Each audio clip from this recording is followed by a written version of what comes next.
buenas noches a todos, sean bienvenidos una vez más a este estudio bíblico para hoy jueves 26 del mes de marzo del 2026. Un saludo cordial a todos los que nos acompañan siempre en vivo y en directo y a todos los que también nos acompañan en diferido. Un saludo cordial a todos. Espero que estén teniendo una excelente noche. El tema de hoy es: Dios cumple su promesa de restauración, la fidelidad de Dios en la historia. Teniendo en cuenta que hoy es jueves de profecía, vamos a seguir con esta serie que estamos desarrollando durante estos últimos estudios. Bien, antes de empezar, como siempre lo hacemos, vamos a pedirle a Dios su orientación. Oremos. Amantísimo Padre Celestial, bondadoso y maravilloso Dios, te damos gracias por todas las bendiciones que podemos disfrutar, que sabemos que es tu voluntad que nosotros estemos bien. Te damos gracias por la salud, te damos gracias por todas las cosas, Señor, que nos brindas para que nuestra vida sea conforme a tu voluntad. Ayúdanos a crecer en gracia y conocimiento. Ayúdanos, Señor, a dirigir nuestros pasos y nuestro camino hacia la luz, hacia la verdad que proviene de ti, la única fuente de toda luz y verdad. Ayúdanos, Señor, a escudriñar tu palabra. Te lo pedimos, poderoso Dios, en el nombre de tu Hijo Jesucristo, nuestro Señor y Salvador. Amén. Bien, mis queridos amigos y hermanos, entonces, ¿Dios cumple su promesa? Por supuesto que sí, porque a medida que vamos estudiando las profecías nos damos cuenta de que Dios siempre está presente, y no solamente en el devenir de la historia del pueblo de Israel, porque evidentemente ese es el epicentro de todas las profecías de Dios que están escritas en la Biblia, sino que también hacen parte de toda la humanidad. Simplemente Israel como foco del camino de Dios.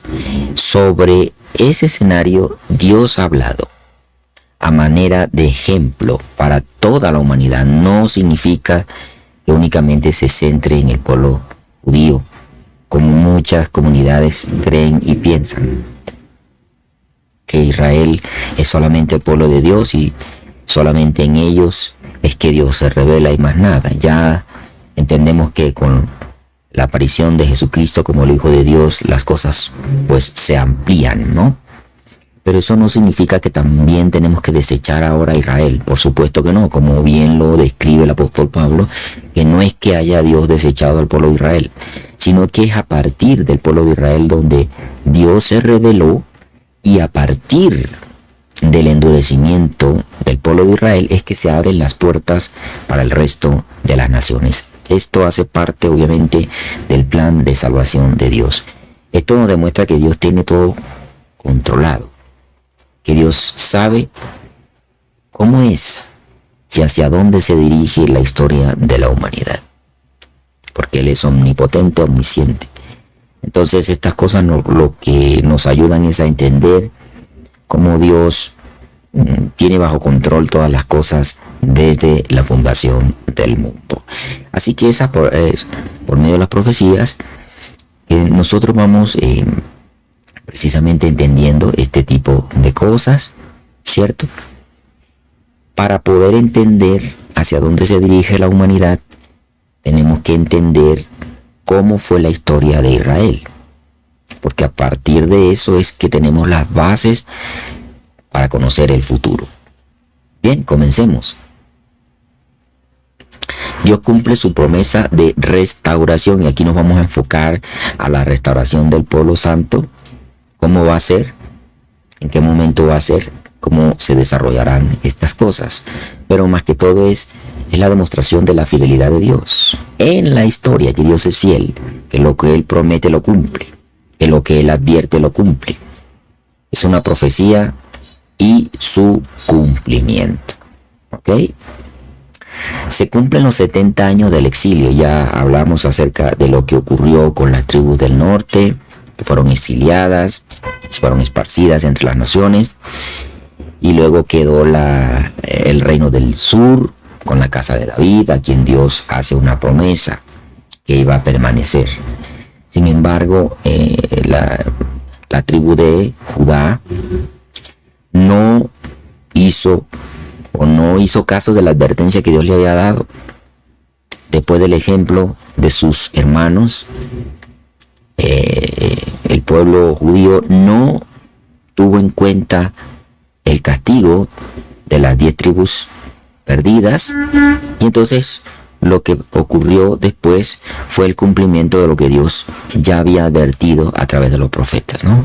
Que venía un inminente castigo por parte de Dios que iba a trabajar a través de un personaje, en este caso de Babilonia, que iba a invadir a Judá, que iba a invadir a Jerusalén, que iba a destruir la ciudad, etcétera. Ya esto lo hemos estudiado.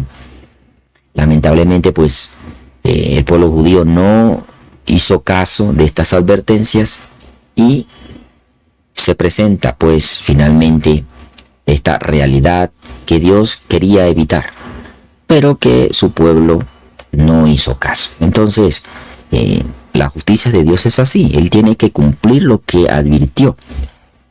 Así como cumple con sus promesas de bendiciones, también cumple con aquella palabra de castigo, es decir, de juicio.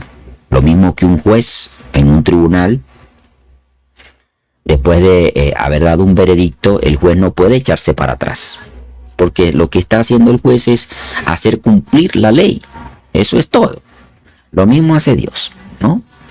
Dios hace valer y hace cumplir su palabra, ya sea para una bendición, como también para hacer justicia. En este caso, pues, hace cumplir su palabra en juicio contra Jerusalén, contra Judá. Son llevados en cautiverio, como bien lo había dicho en su palabra profética. El tiempo anunciado por Dios llega a su fin. Ya Dios no iba a esperar más. Babilonia sigue en poder, pero su caída está cerca. Obviamente, si bien Dios utiliza a Babilonia, a Nabucodonosor, como su vara de castigo contra el pueblo judío, eso no significa, pues, de que Dios se le iba a olvidar estas cosas. Porque si bien es cierto, Nabucodonosor y Babilonia fueron útiles en la mano de Dios en su momento para el castigo, ellos no se iban a quedar así y Dios iba a dejar las cosas así como si nada, porque hicieron sufrir bastante al pueblo de Dios. Por supuesto, en aquel tiempo el pueblo judío sufrió mucho por mano de Nabucodonosor, rey de Babilonia. Entonces, Dios también tenía reservado para ellos y para este personaje un castigo por haber hecho este terrible acontecimiento al pueblo judío. El pueblo de Judá había estado exiliado durante 70 años, tal como Dios lo había anunciado. Esto no fue un tiempo al azar, sino un periodo exacto determinado por Dios. Ahora estamos en el momento en que esa promesa está a punto de cumplirse, como vamos a ver un poquito más adelante. Pero refiriéndonos a aquel momento, esos años de exilio también llegaron a su fin en tiempo de Daniel, como vamos a ver ahora. Se cumplen esos 70 años. Daniel estaba en un momento también allá preocupado, porque él estaba haciendo los análisis, las investigaciones de las profecías, y se daba cuenta que ya se había cumplido ese tiempo que Dios había determinado como castigo para el pueblo de Israel. Entonces estaba orándole a Dios, pidiéndole que lo ayudara a entender, porque ya era el momento en que ese castigo se levantara. Entonces Daniel estaba un poco angustiado porque no entendía por qué ya no se levantaba ese castigo.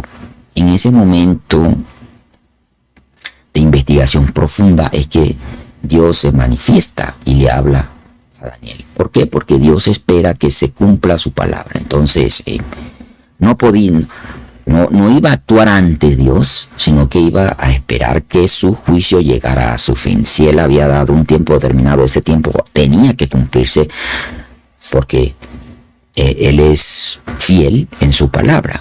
Entonces, para que nosotros confiemos en una palabra divina, tenemos que estar confiados de que Dios cumple lo que dice. En este caso, si bien fue un castigo, ese castigo también fue encausado para bien para el pueblo judío y como ejemplo para nosotros, porque finalmente el pueblo judío no desapareció de la faz de la tierra, sino que quedó el remanente. Así que se habla en Daniel 5 del banquete de Belsasar. Aquí ya no es Nabucodonosor, sino que viene otra generación. Y aquí en Daniel 5 se hace la descripción. Aquí el rey Belsasar celebra un gran banquete. Usa los vasos sagrados del templo. Recordemos que con Nabucodonosor todas estas joyas preciosas del templo fueron quitadas de Jerusalén del templo y fueron transportadas, llevadas hasta Babilonia. Allá estaban en los palacios del rey. Y él en este banquete usa los vasos sagrados del templo. En un momento determinado, en su locura, pide que traigan las copas y los vasos que pertenecieron al templo en Jerusalén, porque sentía ese orgullo en ese momento de querer glorificarse a sí mismo con todas estas cosas que Dios les había permitido tener. Así que manda a traer todos estos tesoros. Y aquí pues obviamente se cumple un acto de profanación, porque se está utilizando los utensilios que eran sagrados para uso del templo y lo está ahora usando para otras cosas, una fiesta pagana en esta aquí, lo que describe Daniel 5. Entonces eso obviamente es un acto de provocación, es un acto de profanación delante de Dios. Y Dios no iba a permitir que esto se quedara así. Porque fue un acto directo un acto ofensivo en contra de lo sagrado, en contra de aquello de lo que Dios había determinado que fuera santo, especial. Si bien estos objetos estaban en la casa o en Babilonia, no estaban siendo usados de acuerdo a lo que entendemos aquí en el relato, sino que es en ese momento que lo sacan. Aquí uno podría preguntarse dónde estaba el arca del pacto, qué la hicieron. Bueno, realmente la Biblia no da detalles al respecto. Hay algunos apuntes de la tradición judía que dicen que el arca lo escondieron los sacerdotes antes de que Nabucodonosor entrara en el templo, que fue escondido y solamente cierta familia judía conoce dónde está. Eso es un rum que se dice por ahí, pero no podemos estar seguros de eso. De hecho, la Biblia ni siquiera da detalles al respecto. Dice que el templo fue destruido, que sus tesoros fueron transportados a Babilonia. Uno cree y entiende que el arca fue llevada también. Pero igual, si eso fuese así, salta la duda, porque recordemos que en el tiempo de David, en el tiempo de los jueces, mejor dicho, el arca cuando fue robada por los filisteos, ocurrieron cosas misteriosas contra ellos y ellos tuvieron que devolver el arca. No así con Nabucodonosor. Al parecer no pasó nada extraño. Si es que lograron sacar el arca del templo, no pasó nada. Entonces uno se pregunta ¿por qué? ¿Por qué no les pasó a los babilonios lo mismo que le pasó a los filisteos cuando tocaron el arca? Bueno, esto es un misterio más. Realmente no sabemos. La duda está en que no hay certeza de que el arca fuera llevada a Babilonia, como tampoco hay certeza de que el arca fuera ocultada. Uno podría incluso pensar que durante el incendio de la ciudad, porque fue quemada, al igual que el templo, el arca se derritió, se quemó, se fundió el oro, quién sabe. No sabemos. No sabemos exactamente. Lo único que dice en Apocalipsis por allá, habla del arca de la alianza en el cielo. Es la única que menciona en tiempo futuro la escritura. De resto no sabemos. Incluso no sabemos exactamente si en el tiempo de Jesús existía el arca. O sea, la Biblia habla de que el velo del templo se abrió en dos, se rajó cuando Cristo murió en la cruz. Pero ¿estaba el arca del pacto en ese momento ahí? Y si estaba ahí, ¿cuándo se recuperó? ¿En qué momento? ¿O en tiempos de Esdras, Nehemías, el arca estaba? ¿O qué pasó? ¿O se hizo una réplica del arca? Son cosas que realmente, pues, es un misterio.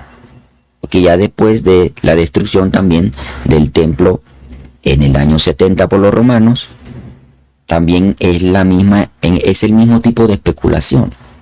No se sabe si el arca en ese momento estaba, si fue destruida, si se guardó, dónde está, etc. Y todo eso guarda un misterio, porque se cree que en los tiempos finales se va otra vez a erigir un templo, y si se erige un templo es porque se necesita el arca de la alianza. Bueno, van a hacer una réplica. De hecho hay una réplica en este momento en Jerusalén, hay una réplica. Es decir, estas cosas uno no sabe por dónde cogerlas, ¿sí? Porque el arca original que se creó en tiempos de Moisés fue una réplica de la que estaba en el cielo, o de la que está en el cielo. Es una réplica o una copia, mejor. La palabra es la copia, es una copia. Lo que Moisés vio en el cielo, hizo una copia aquí en la tierra. Eso incluye el arca de la alianza. Ese arca no se sabe ciencia cierta si fue destruida, si se fundió con el calor o si la escondieron. No sabemos exactamente qué pasó, pero igual eso no es de gran importancia como para empezar a sacar teorías acerca de esto. Aquí la Biblia describe es que sacaron las copas, sacaron los vasos de los tesoros del templo y empezaron a profanar estas cosas los que estaban allí reunidos.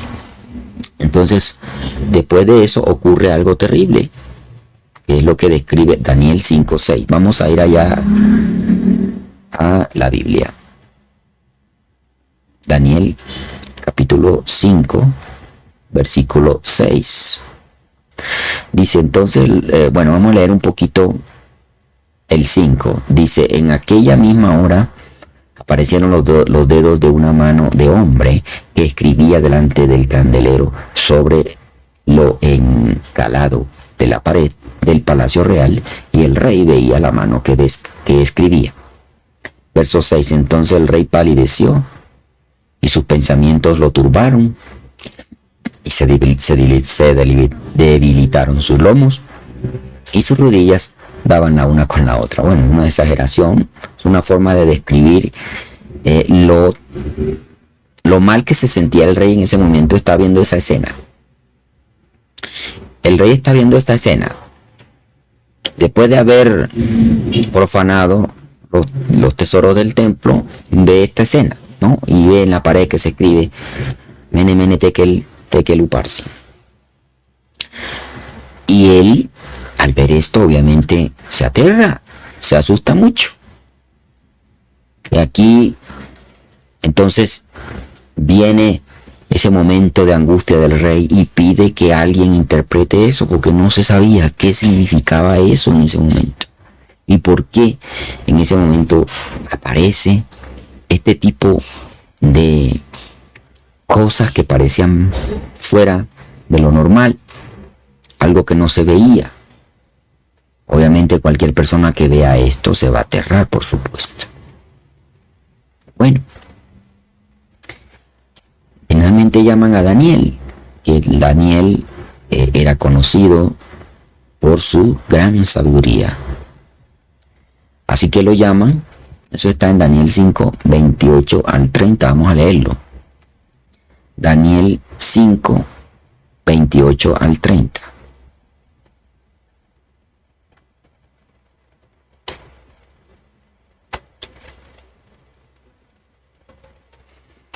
Dice la escritura, es la interpretación aquí de Daniel. Obviamente Daniel advierte que no es él el que interpreta, es Dios el que da la interpretación a través de él. Dice, Mene, contó Dios tu reino. Y Tekel, y le ha puesto fin.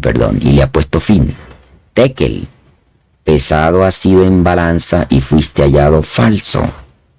Pérez, tu reino ha sido roto y dado a los medos y a los persas. Esa es la interpretación.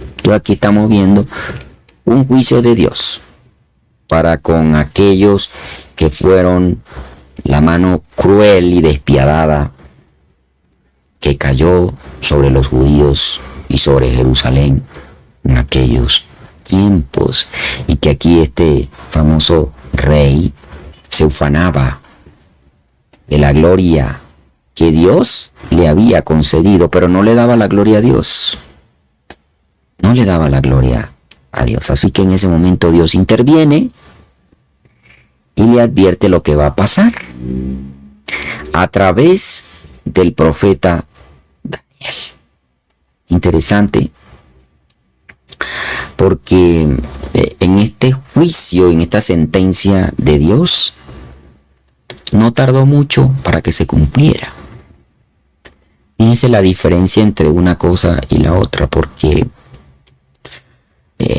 Dios también le advirtió a Nabucodonosor, porque Nabucodonosor en su tiempo también creyó que toda la gloria del imperio y toda la riqueza que él la había adquirido con su mano, y Dios le dijo, no señor, es que no le da la gloria a Dios. Y entonces Dios le envía un castigo para que aprenda y se humille y reconozca que hay un solo Dios. Bueno, aquí pasa algo parecido con Belsasar. Aquí no le da la gloria a Dios, sino que se ufana de su poder, utilizando y profanando las cosas sagradas del templo de Dios. Entonces, a través del profeta Daniel, Dios envía la sentencia. Ya era una sentencia, es un veredicto, un juicio final. Aquí no hay tiempo de arrepentimiento, por supuesto. Y este juicio es inminente. No así con el pueblo de Israel, porque a través de los profetas lo que Dios hacía era un llamado y una advertencia para que el pueblo escuchara y se arrepintiera antes de que ocurriera eso. Y Dios le daba tiempo al pueblo. Pero aquí estamos hablando de un pueblo diferente. No son los israelitas, no son los judíos. Es el pueblo persa. El pueblo babilonio, perdón. Entonces, aquí como leímos, ya Dios envía su sentencia y precisamente hay una confirmación acerca de esta palabra. Es una confirmación porque no pasó mucho tiempo para que el pueblo persa entrara y dominara y conquistara al pueblo babilonio. Heródoto describe la caída de Babilonia. Los persas entran por el río Éufrates. Hay un relato que no es bíblico, sino que es escrito por un historiador antiguo llamado Heródoto. Yo traje el pequeño relato para que lo leamos todos aquí. Dice, en el siglo después, el historiador griego Heródoto Eso fue en el año, vivió en los años 484 al 420 antes de Cristo. Personaje Heródoto, griego. Es decir, está en la historia esto, no es nada inventado. Él confirmó el relato de Daniel sobre la caída de Babilonia.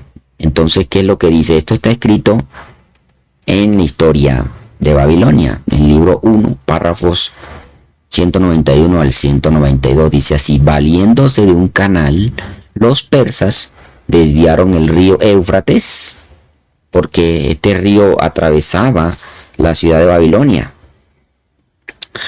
Entonces ellos desvían ese río a la laguna, que hasta ahora era un pantano. Y así, al bajar el río, él, o sea, Ciro, hizo vadeable el antiguo cauce. Entonces el río baja de nivel, y cuando esto ocurre, se logró que los persas que estaban apostados para ello penetraron en Babilonia por el cauce del Éufrates, cuyo nivel había bajado más o menos hasta la mitad del muslo de un hombre. Así entraron los persas en la ciudad, y debido a la gran extensión de la ciudad y el hecho de que estaban celebrando un festival, los que vivían en el centro de Babilonia no se dieron cuenta de la presencia de los enemigos. Continuaron bailando e intercambiando regalos hasta que de repente se le informó su triste destino. Así conquistó Babilonia. Esto fue escrito por Heródoto, confirmando así la profecía. Esto es un relato extra bíblico.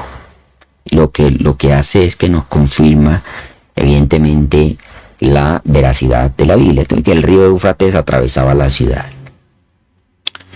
Y obviamente tenía que tener una entrada, el río, a esas grandes fortalezas, porque esta ciudad era famosa por sus murallas.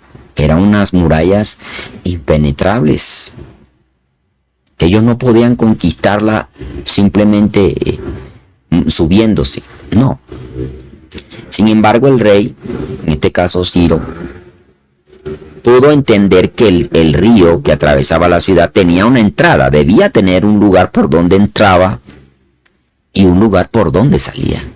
Había un cauce. Así que inteligentemente desvía las aguas. Seguramente lo hizo en un lugar bastante afuera de la ciudad, retirada. Es fácil entender esto. Se va covando hasta que el agua se va drenando por otros lugares. Sí, hay muchas formas de hacerlo.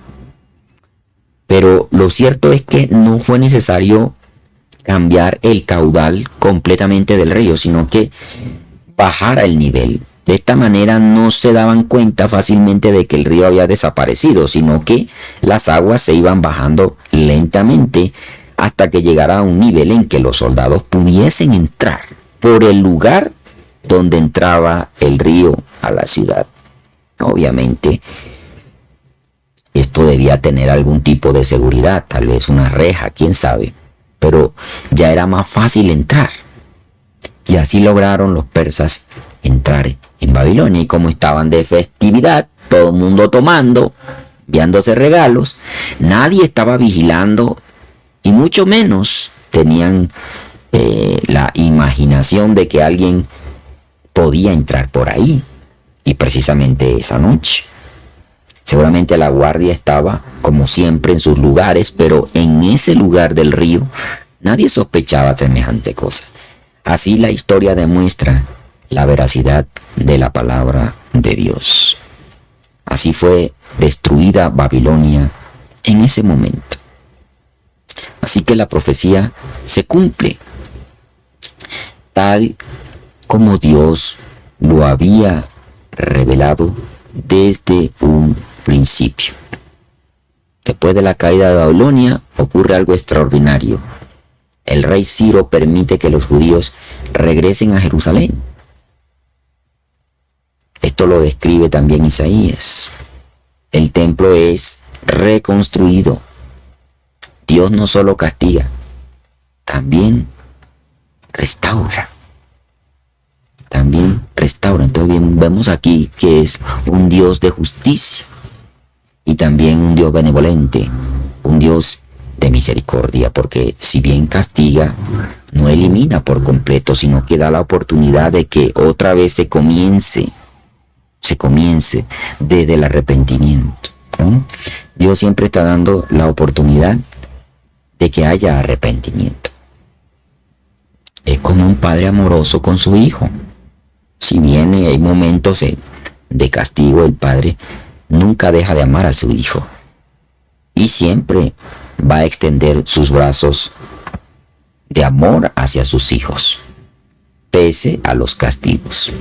Bien, asimismo es la relación de Dios, que se muestra como un Dios severo, justiciero, pero también un Dios de amor, un Dios de misericordia.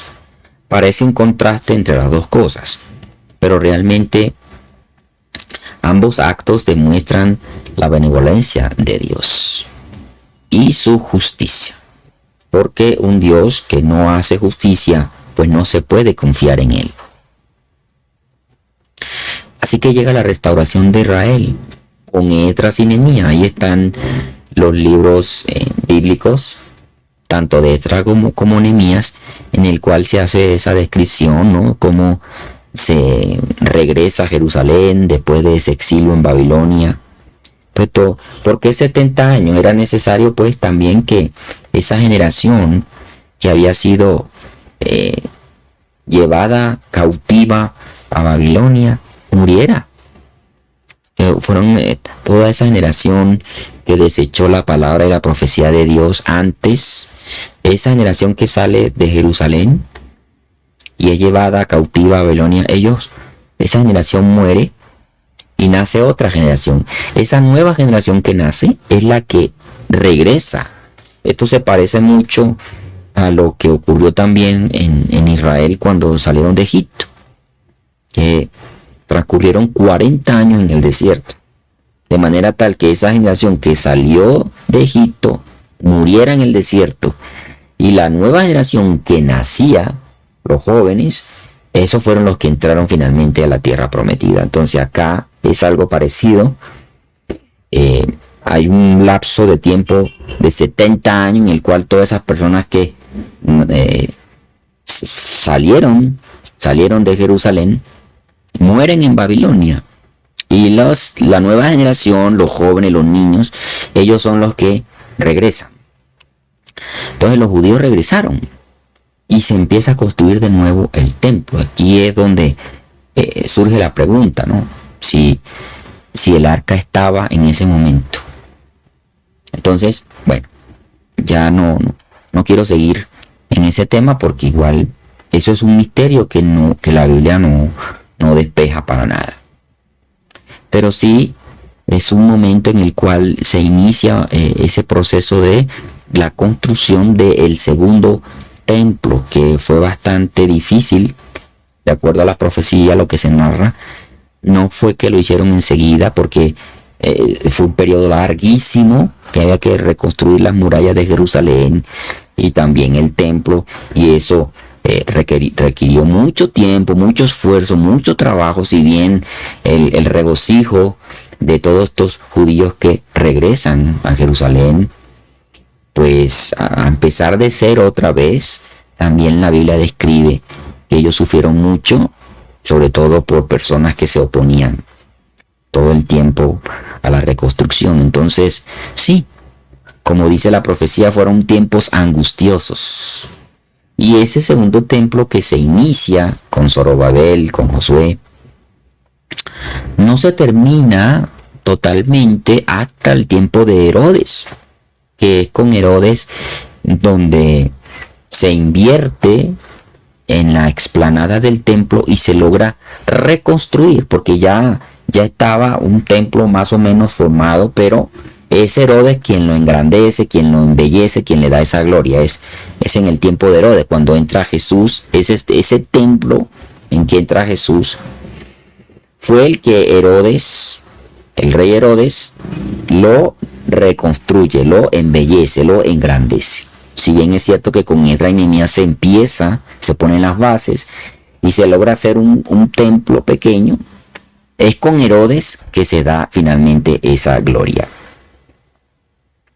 Entonces el significado para nosotros, ¿sí? Dios dirige la historia, cumple con sus promesas, así como dejó un remanente en su pueblo, porque su palabra no podía desaparecer. Él tenía que cumplir con su palabra, por supuesto que sí. No podía eliminar a Israel de un tajo completamente. Recordemos incluso que el pueblo de Israel, el pueblo judío, estuvo a punto de desaparecer, pero fue con la reina Esther que se logró, que Dios cumplió con su promesa también para que el pueblo judío no fuese exterminado. Y eso lo hemos visto a través de la historia. Los judíos han sido perseguidos siempre, incluso en la diáspora se mantuvo el pueblo a través de los siglos.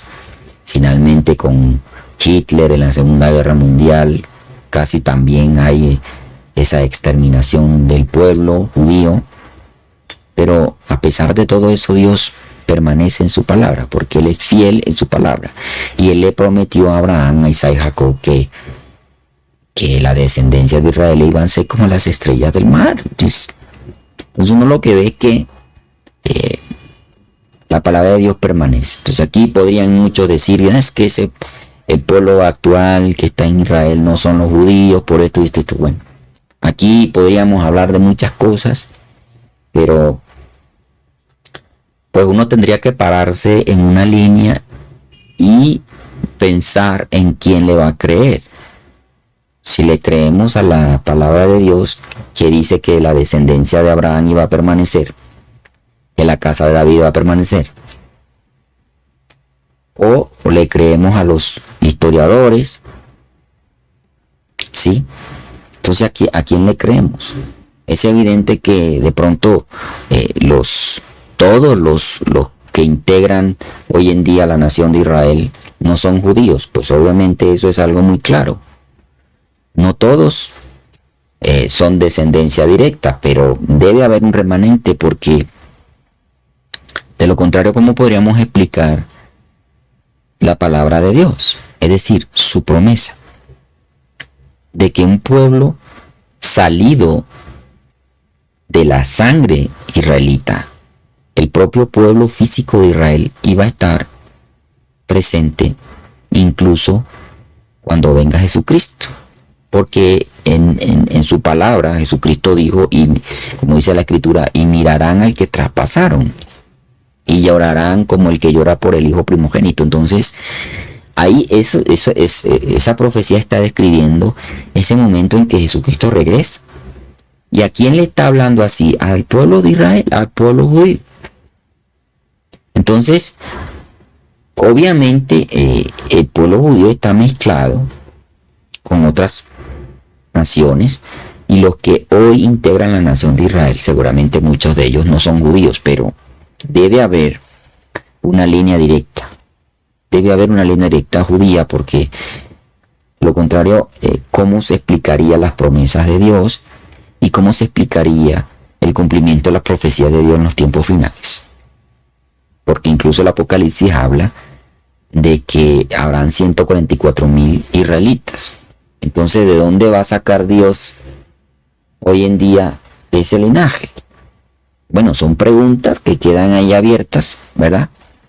Porque mucha gente insiste en que hoy la nación de Israel son puros sionistas. Eso no tiene nada que ver con el Israel físico. Bueno, ahí podríamos debatir mucho al respecto, pero ponerse uno en una línea y decidir a quién le va a creer. O le cree a los historicistas, a los historiadores, a los que hacen teorías por ahí, con conspiracionistas, etcétera, o le cree a la Biblia.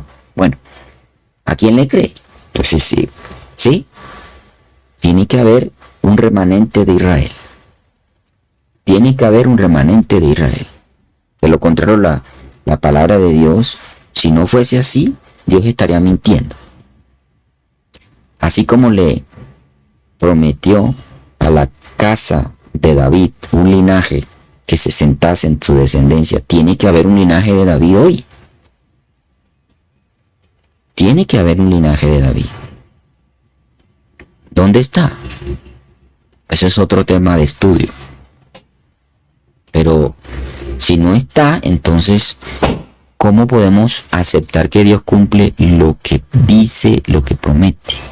Precisamente ese es el estudio de hoy, que es el cumplimiento de las promesas y de las profecías de Dios. Entonces la declaración de Dios es contundente. Vamos a leer Isaías 46 del 9 al 11. Vamos a leer.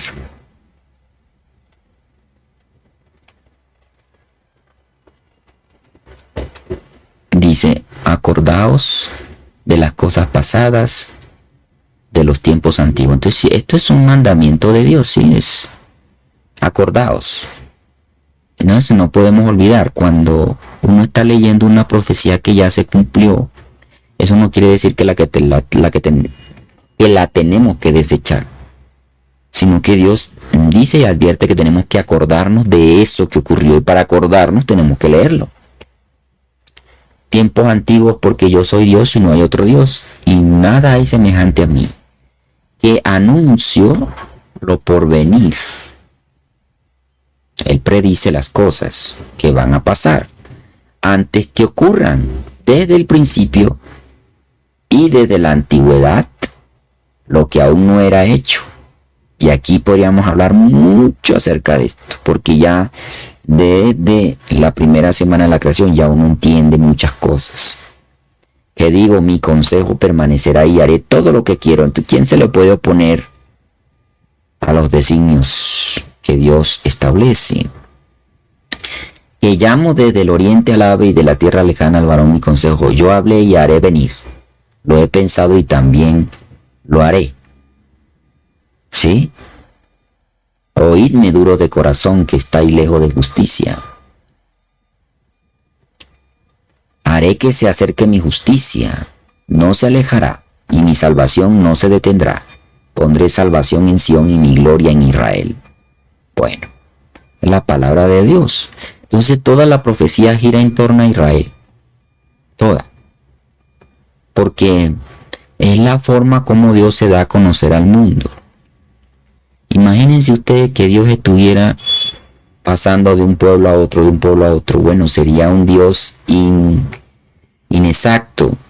Sería un Dios un poco desorientado.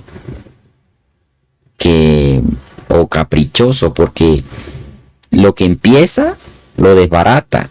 Y lo comienza en otro lado y lo desbarata otra vez porque no le funcionó. Entonces estaremos viendo un Dios que no planifica, que no tiene orden y sobre todo que no tiene control. Y eso no es lo que revela la palabra de Dios. La palabra de Dios nos revela otra cosa, que Dios sí está en control de todo. Desde un principio lo ha demostrado así y hasta ahora lo hemos visto así. Entonces, finalmente, para concluir este estudio, Dios cumple su palabra. Lo que falta se cumplirá, porque de lo anterior tiene que haber memoria. Y para que haya memoria tiene que estar documentada. En este caso, la palabra de Dios está documentada, que son las Sagradas Escrituras. La enseñanza es clara. Dios cumple su palabra. Y si ya cumplió lo que parecía imposible, como ya lo vimos, también cumplirá lo que aún está por venir. Nuestra confianza debe estar en Él. Entonces, vuelvo otra vez a repetir. Nosotros tenemos que estar parados en una línea. Entonces, ¿de qué lado estamos? Estamos del lado de lo que Dios ha determinado y ha cumplido, es decir, acerca de la palabra de Dios. Estamos creyendo en eso. Tenemos la confianza de lo que se ha advertido para futuro se va a cumplir tal como está escrito, así como se cumplió lo que se advirtió y está escrito como testimonio. O estamos del lado de simplemente de la historia de la ciencia, que determina todo como casualidades de la vida y como otras cosas. Bueno, cada quien debe tomar su propia decisión porque eso es lo que se llama el libre albedrío. Aunque muchos estén en contra de eso, pues es así, ¿verdad? Si bien aquí podríamos hablar de muchas cosas, eh, eh, no quiero hablar más porque a veces se sale o nos salimos del tema por estar hablando de otras cosas. Entonces es mejor centrarnos de qué lado estar, pero nuestra visión tiene que estar clara para poder entonces tener control de nuestras vidas. Si bien es cierto, Dios está a control de todo, pero ese control tiene que ver con el plan que Él ha determinado. Y ese plan está determinado en la salvación a través de Jesucristo. Fuera de eso es pura palabrería, puro bla bla bla. Pero si uno está centrado en eso, entonces uno aprende a controlar su vida. ¿Qué significa controlar su vida? No es que Dios esté a control de nuestras vidas, porque Él no nos está controlando de esa manera.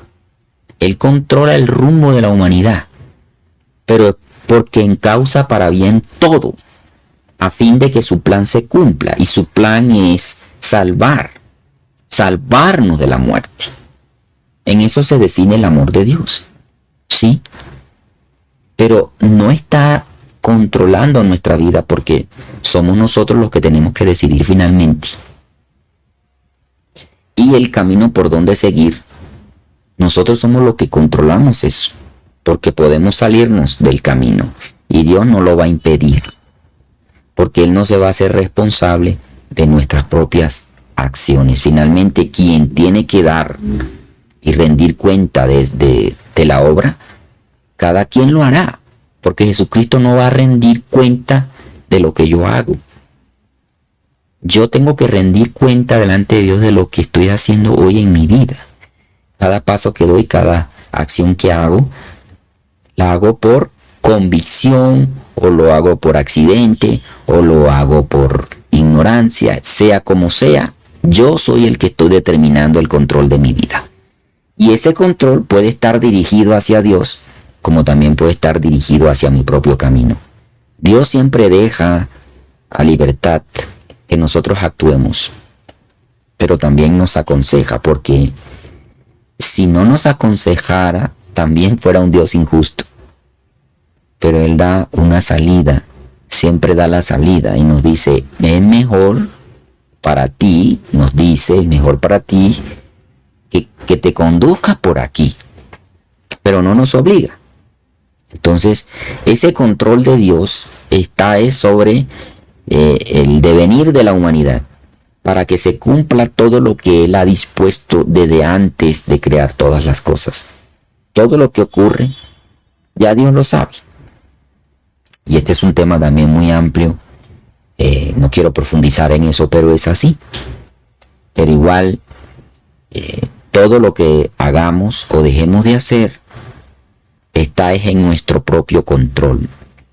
Lo que hagamos o que dejemos de hacer es nuestra propia decisión y sobre eso habrá que dar cuenta. Entonces, el estudio de hoy es más que todo a entender que Dios está en el control de la historia de la humanidad. Y en el momento que Él decida intervenir, interviene.